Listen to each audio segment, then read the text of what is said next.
Welcome everyone. We have a really special guest this afternoon and her name is Olivia Stefanino. Gosh, I'm so glad I got that pronunciation right. Lots and lots of learning to share, and Olivia is just jam-packed full of talent.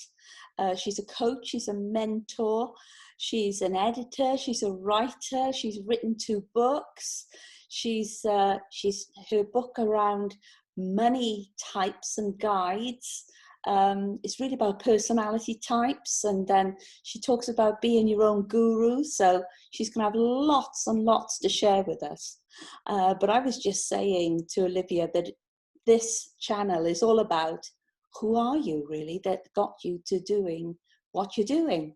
So I'm going to introduce Olivia now. My first question to her is, well, share your journey. Where did your journey start? Because we're looking at beliefs, and beliefs is usually in sort of very early childhood, sort of pre-birth and birth. And usually people have got stuff going on there that almost becomes the foundation for other stuff to get built upon. So Olivia, over to you. Welcome. Wow. Thank you. Thank you. What a warm welcome. And thank you for that fabulous introduction there. And yes, you are so right. It's our beliefs, isn't it, that goes on to make us who we become. So my story, that's always the hardest question to answer there. I guess, well, it depends whether we're starting before this lifetime or in this lifetime, really. But I personally believe that beliefs go on to shape us and that we become we're a product of our history, aren't we, of our beliefs, and our souls are as a kind of an invitation of where we can go to in the future. Personally, I kind of grew up feeling that I wasn't necessarily right, that I was the child, that I was the one that was generally in the wrong, often trying to kind of be the placatory person, shall we say, with my parents. They had probably more of a, I think we'd call it a Victorian perspective. So children should be seen and not heard, and the parents are right, the child's wrong. And I always had this kind of sense of not fitting in terribly well, not being good enough, not being smart enough, not being clever enough. Went away to boarding school, which I have to say I found awful because I'm a real person that loves freedom. And actually, when you've got barbed wire and broken glass around the walls of your school so that you can't get out, that was a complete anathema to me. So I think I've always been a bit of a freedom chaser. And I guess my whole thing has been around emotions and around understanding ourselves and understanding how we fit in. And I suspect that my whole life journey or life purpose has been about trying to find that sense of sovereignty, that sense of belonging, that sense of it's okay to say this is who I am, this is my world, and this is how I see things, and actually stand up and be seen rather than try and accommodate and make sure that everybody else gets their time in the spotlight. Does that make sense? Yeah, I'm really interested in the attachment phase. I'm going to take you back. I know we've done almost like a whistle-stop tour there, but I'd like to take you back to this attachment period.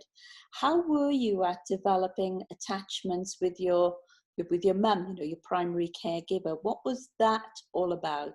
How well did you attach? Or did you, at a very early age, detach and almost take care of yourself mentally or physically? What an interesting question, and one that you don't often get asked there, is it? I think I probably learned to detach actually quite soon.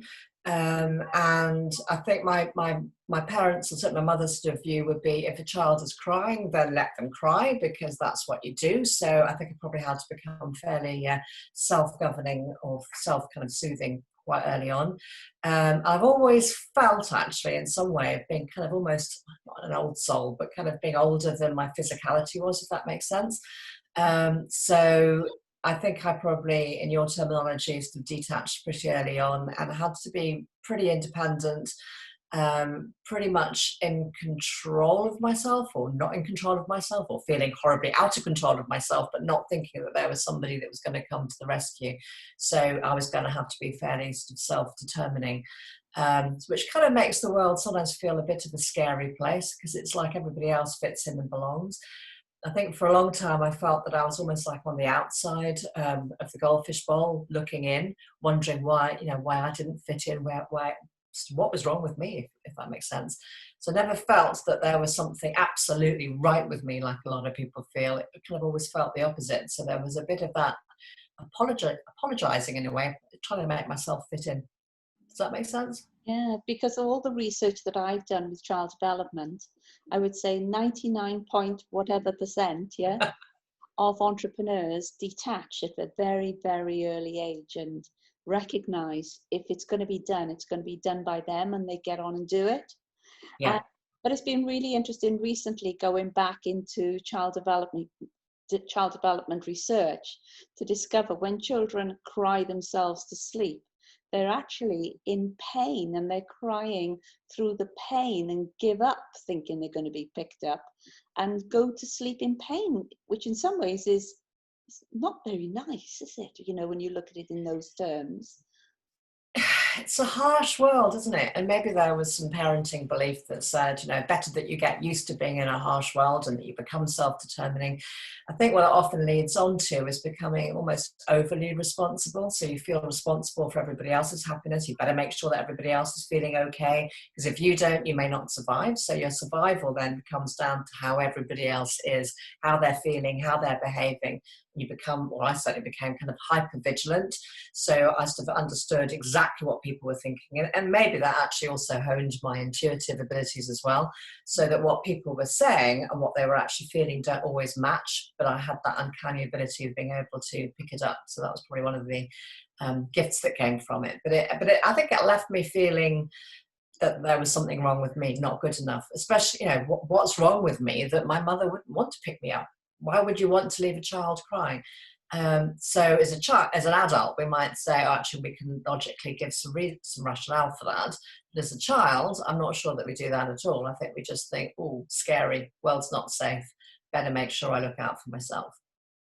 And I can remember recently reading a Gabor Mate book, and he said, well, there's good news and there's bad news around this attachment stuff so early on in your childhood. You know, the bad news is that you'll never get that real attachment back with your mother. That's the bad news. The good news is, because you detach from yourself, you can correct that. And that is far more powerful. Actually, not losing sight of yourself, your who, you know, your I am, you know, your power, your gift to the world. So whenever somebody mentions your name, everyone mentions, you know, that you are a gift. You're an amazing gift to the world. How do you think you made that leap into, you know, first of all, feeling that you belong, and then into, you know, finding this gift that you have, and then taking that out into the world in a really powerful entrepreneurial way? Wow, thank you for that compliment for a start. And I think, as you say, you know, if that's what we learn as children, that we have to become kind of self-governing, then I suppose, you know, that entrepreneurial side of me was always going to be developed from that. So it kind of one thing led to another. I think also that we go on to teach or to share what we've experienced and learned ourselves. So I always joke with people that I never take anybody through anything that I haven't been through myself countless times before. So I kind of created my own sort of programs and some ways of doing things, if you like, systems and processes through my own experience and how I worked out how to kind of come out the other side.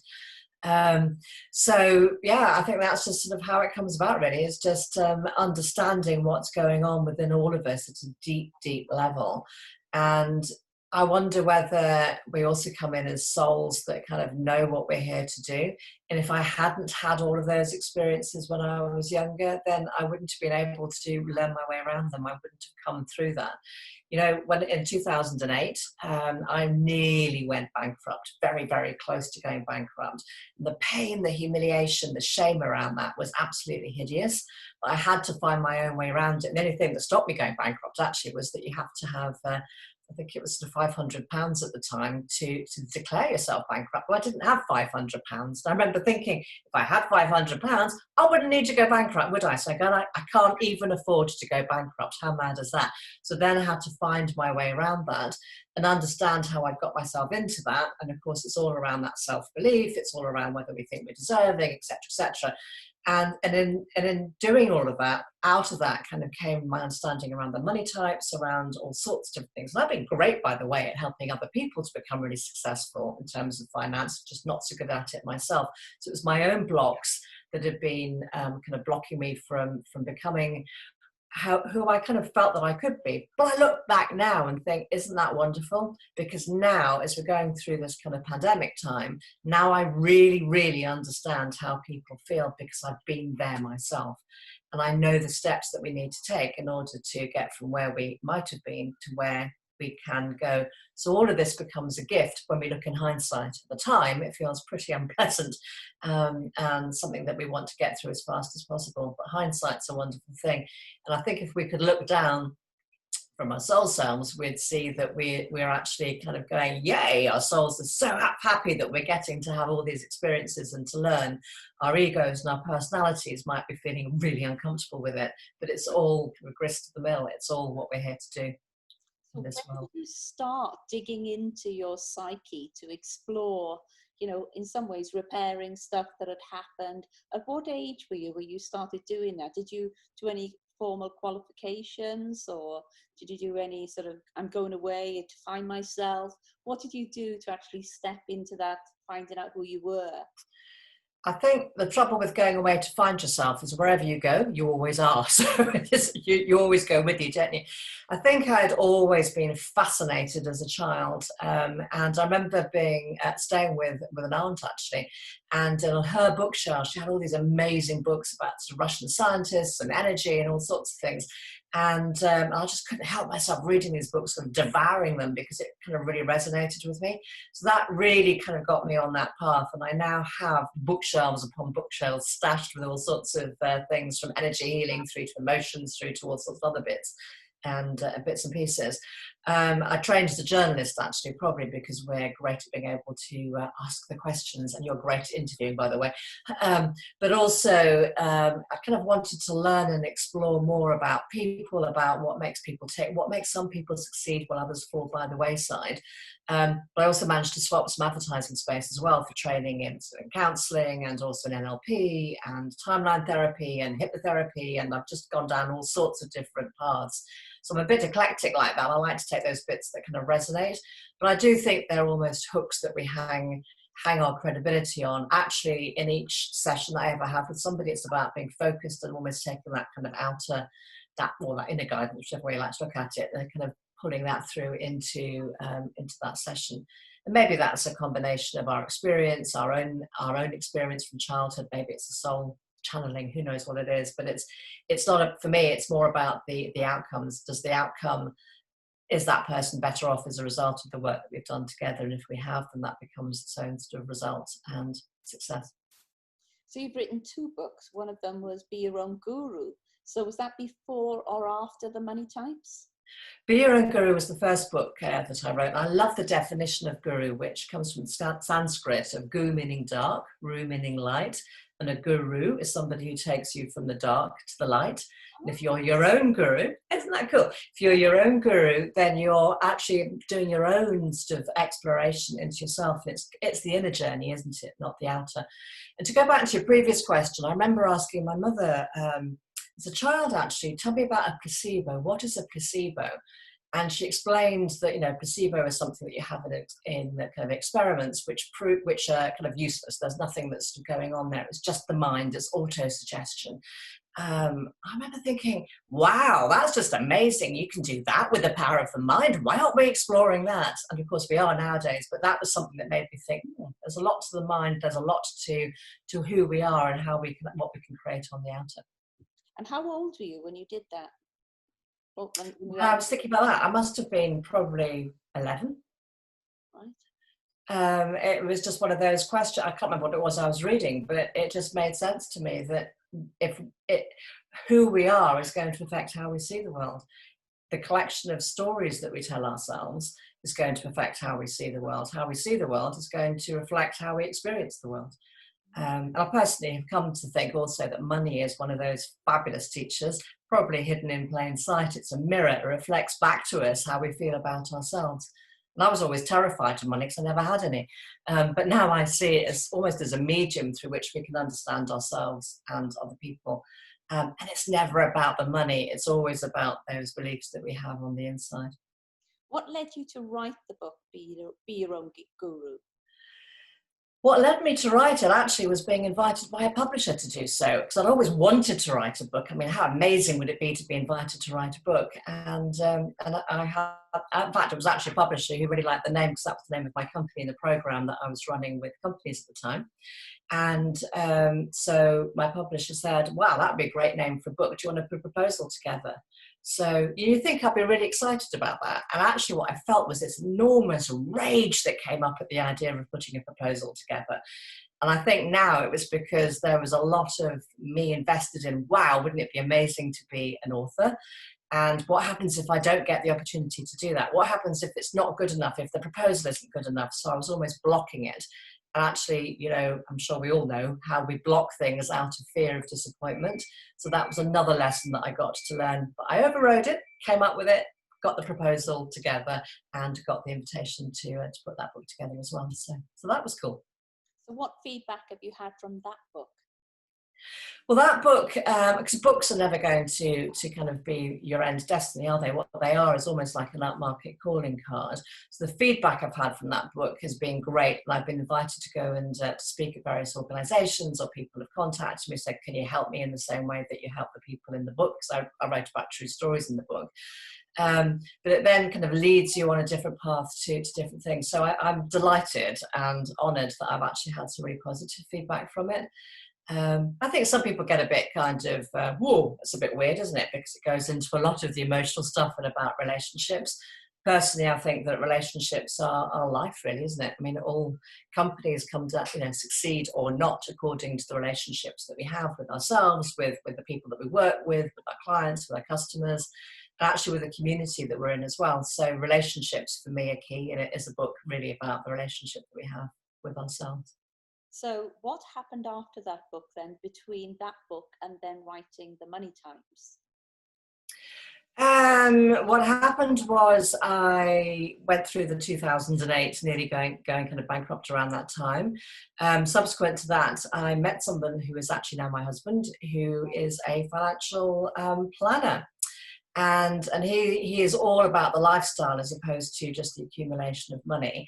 And I just learned a lot from him, and I just wanted to almost kind of help myself, and then hopefully help other people as well, to get a better relationship with money, because most of us have a shocking relationship with money. And as I said before, money is often a reflection of how we feel about ourselves. So if we don't have a great relationship with money, then there's something going on within us as well. So I do see that it's a massive healing tool, really. So I really wanted to explore money, the relationship that we have with money. And weirdly or not, I almost started having money coming through me as well, which has happened in a couple or several sessions that I hold with clients, that they can almost have a discussion with money so they can understand what's going on, and that money actually wants to support them, although so many of us really reject money and push it away. So it's the personification of money, really, is how we came to the Money Times. That's part of that journey. For me, has been through never feeling good enough, never feeling I was smart enough, and the word enough comes into it. So if you don't feel all of those things, then that's going to reflect in your bank account as well. So doing the work on the inner then starts to have an effect on the outer. And it's a bit like we talk about the mind-body connection, don't we? That what's going on in the body is often a reflection of what's going on within us, within our hearts, within our minds. And I do think it's the same for our businesses as well. And if we look at the word for business, corporate, the word comes from the Latin corpus, meaning body. So actually what's going on within us is reflected within our businesses as well, or within our careers, within our money. So everything is kind of connected on that sort of vibratory way, energetically, as you well know. It was interesting this week, because as a group of women, we started talking about money in our online networking event. And we came to the conclusion that money itself was an energy that was either going to come towards you or go away. And obviously, if you were welcoming and loved money, it was going to come to you. And if you were saying, oh, I hate money, I can't be arsed with money, then obviously it wasn't going to come to you. And it took me back to a time before I purchased this farmhouse where I had to raise a lot of money to put the deposit down. And I had to raise something like, I think it's about 20,000 in about 5 months. And I put it out there and I said, I need 20,000 in 5 months, you know. So I set the intention, but not only did I set the intention, I did what I could in order to make that happen. And so I got the 20,000, and then I stretched the intention. I said, you know, I realized I've forgotten about this, and this. Can we keep going? Because ideally I'd like another 13,000. And it happened. And I thought, wow, you know, before I always used to sort of, in some ways, hide from money. But after that, you know, I set an intention now, not only with money, but with other things in life. Because I think, well, how can the universe help you if it doesn't actually know what you're asking for? So now I'm forever setting intentions out there. And I'm not surprised now, the fact that it happens. So can you tell us a bit about this? You know, how is it that you can set an intention and then money flows? What's that about? Well, I think we're transceivers, aren't we? So we kind of transmit our beliefs and we also receive.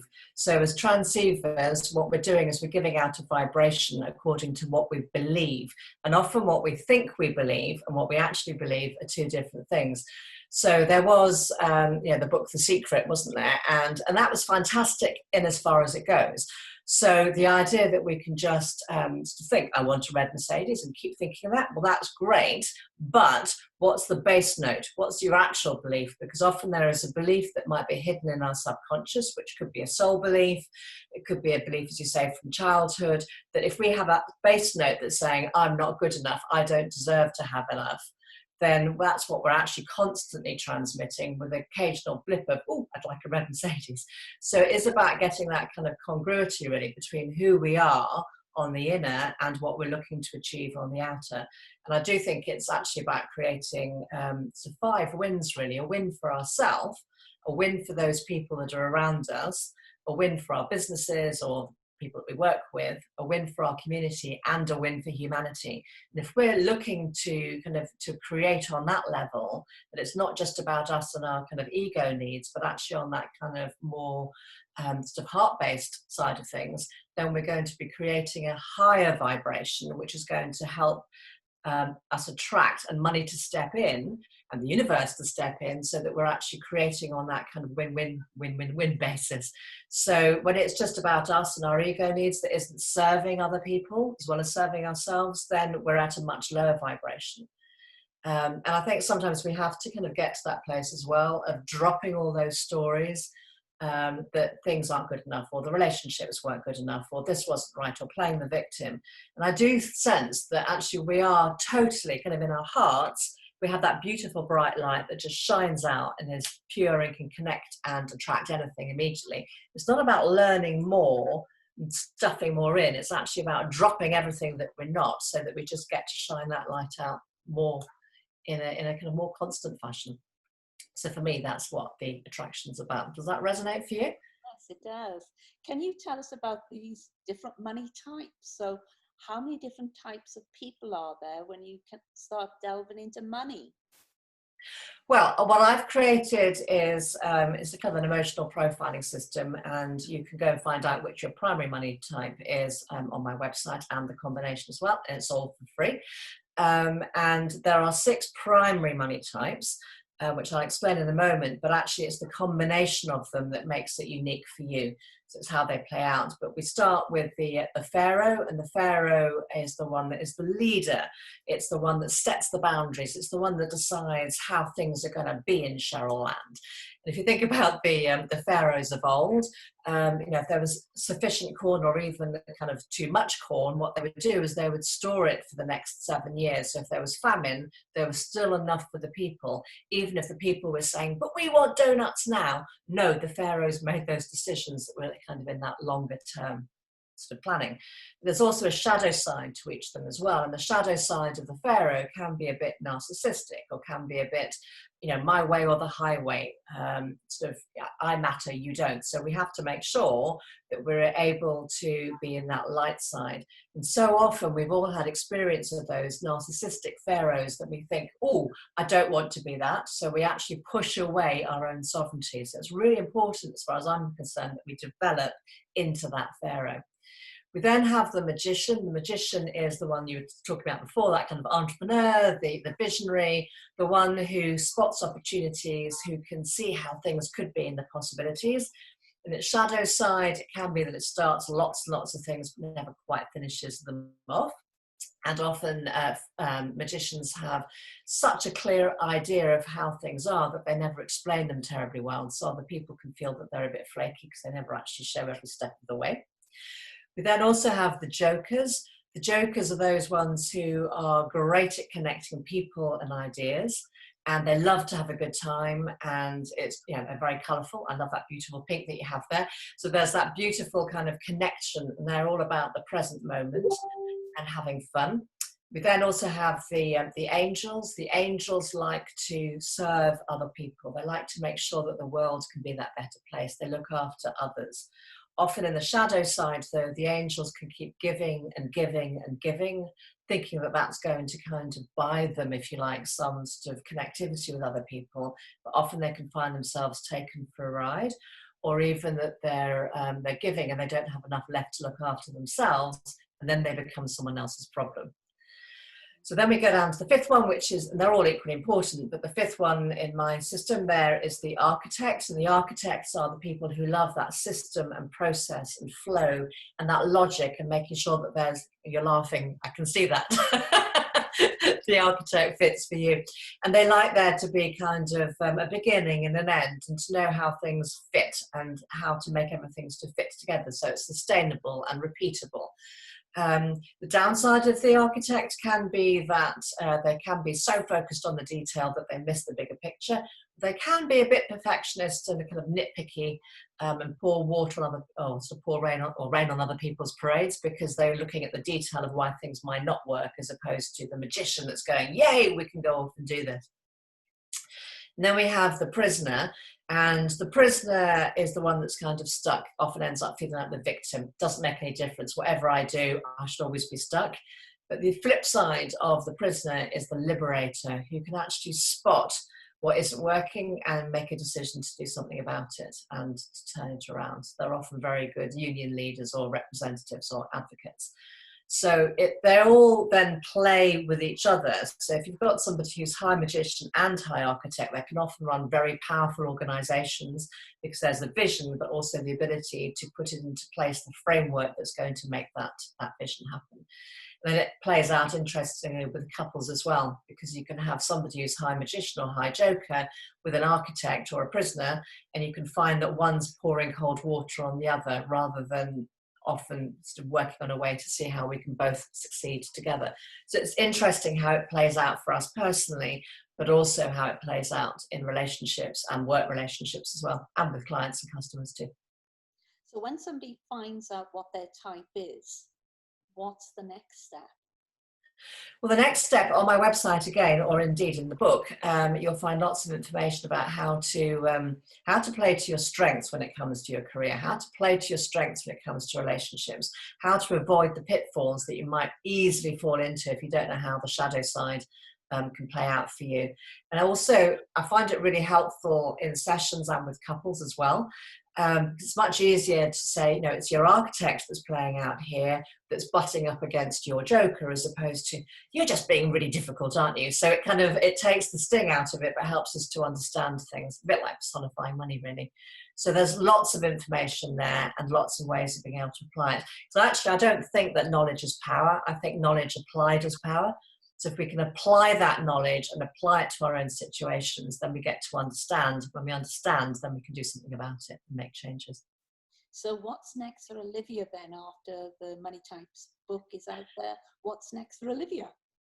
Well, I'm putting together a program for heart leaders at the moment, which is kind of on sort of one on from thought leaders, and that's going to come under my umbrella. And you're hearing it here first, because I'm going to be launching the Money Mystery School later on in the year.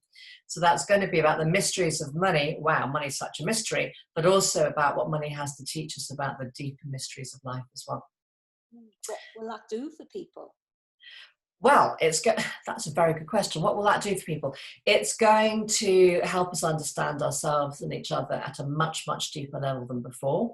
If you're somebody who feels that you've got a kind of a really powerful message that you want to share with the world, then you're going to be able to learn through some of the programs that we have there and how to connect with people, how to engage with your tribe, exactly all the stuff that you are so brilliant at yourself. It's just going to be coming at it from a slightly different kind of perspective. But also I think there is a growing thirst for understanding ourselves from a spiritual level, at a soul level. So there will be an inner sanctum there as well for people who want to develop more of that. Because I think money is a fabulously powerful tool. It's been hidden in plain sight, often given a bad rap. But what if it's actually been here all this time for us to remember what it's here to teach us? And it is just a wonderful energy, isn't it? Kind of Yeah, absolutely. And for me, it's just like, plasticine. We create out of plasticine, we create out of money. And the more we have of it, the more amazing things that we can do. I do believe that I'm not here to change the world, but I do have a sense that I'm here to work with those people who are going to make a massive difference in the world. And I think there are more and more people popping up, and I know that you do an amazing amount of work sort of in this field yourself. There are people popping up as those beacons of light, really saying, let's create the world.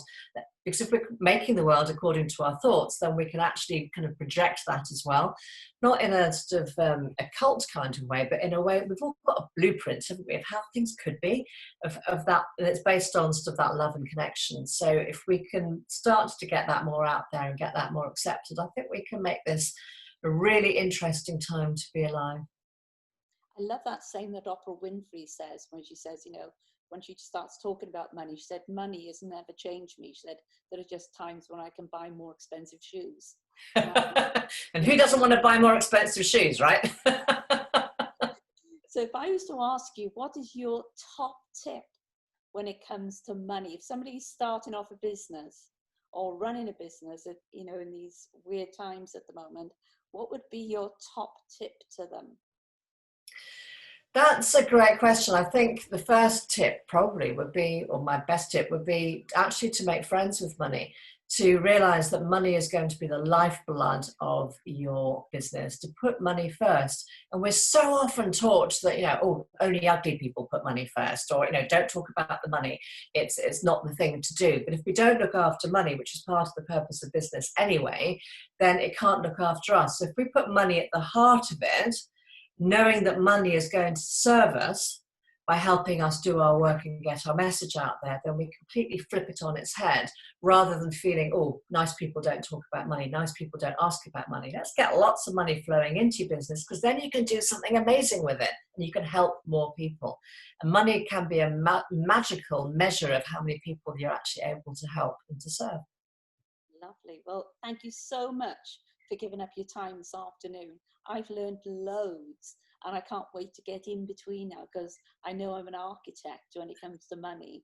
So you've got high magician and joker. I know that. And I look forward to talking about that. And thank you so much for giving me the honor of sharing this time with you. Really appreciated it. Pleasure. Thank you, Olivia. Thank you. Bye-bye. Bye. Bye-bye.